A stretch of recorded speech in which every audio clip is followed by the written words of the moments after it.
Hey everybody! So today I've got just a quick one talking about the importance of strategic overcommunication.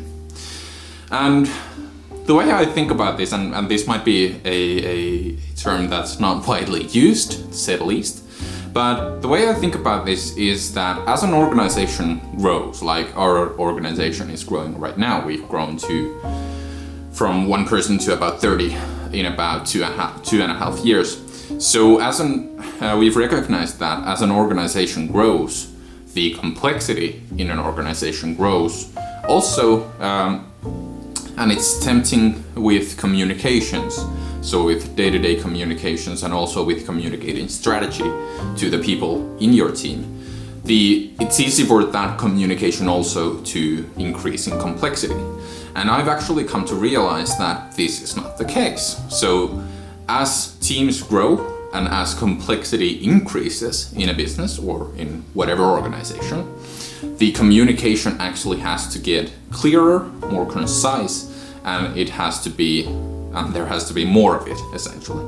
So this is where the sort of idea of strategic over-communication came to my head, where you're really trying to essentially be a leader.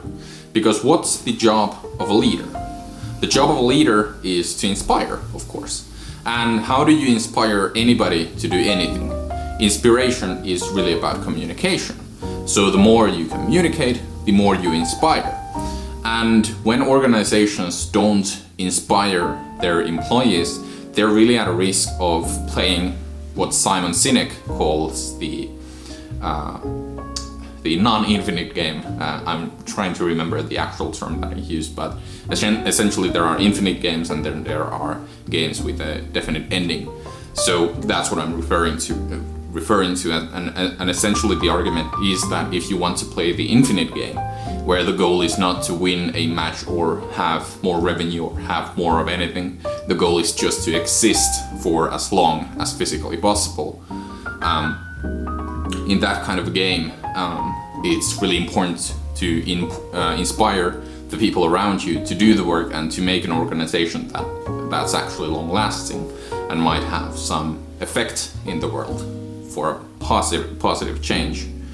So in this manner, strategic over-communication I think is really important because, again, the sort of logical chain of argument that I'm presenting is that organizations have to inspire, and the people responsible for inspiring are leaders, essentially. That's a leader's key job, to inspire the people around them. And the way that you do that is by communicating. So you communicate the vision of the organization, you communicate the importance of the people around you to that vision, you communicate for each one of your team members the way in which they contribute to the vision, etc. And that way you'll inspire all of the people by communicating. And when an organization grows in size, this sort of inspiration cannot be as complex when it's just 3 people, for example. Because when you're just 3 people, you can easily talk to each other and discuss the vision and the mission and all of that in a very private and cozy manner. But if you have 200 employees, for example, you can't have, as a leader, one-on-one discussions with everybody. So the message essentially has to get more simple for you to be able to effectively communicate your vision and mission and things like that in order to inspire people, in order to help your organization exist in the long term, essentially. Because without inspiration, there aren't going to be many people left in the future. Once people, even more than now, find that the meaning that they get from work is more important than the actual pay, then you'll be in a really bad position. And thus, I think the lack of strategic, simple over-communication, where you have a simple message that you're communicating to everybody all the time, really aggressively, if you don't do that, it's actually an existential risk. And the difficulty with this concept is that if we think about over-communicating, we might have a negative stereotype about a person who's always going on about unimportant things.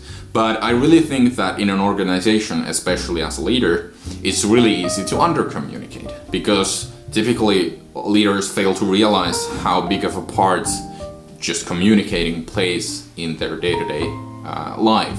Communication isn't typically a goal for a leader. Leaders' goals are typically to increase revenue, to increase shareholder value, to launch new products, things like that. Typically, leaders don't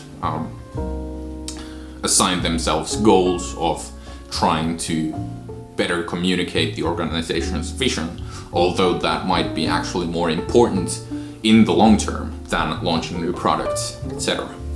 So under-communicating, as we know, it's really easy. We all do that probably in some part of our lives. But when we start to have this sort of mindset of strategically over-communicating, then it actually, I'd argue that it's the case that it's more likely that you reach the expected level of communication from those around you. So those that are around you expect a certain level of communication from you. You're more likely to reach that level that you're expected of once you start strategically over-communicating. So the likelihood that you'll actually communicate too much, I think is very small. And if you have that problem, I think you're in a good spot.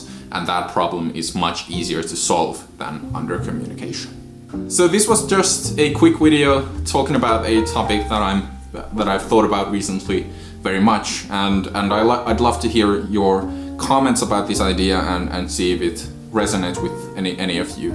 And if you find this kind of content valuable, I'd appreciate you considering subscribing, and I'll see you in the next video. Bye bye.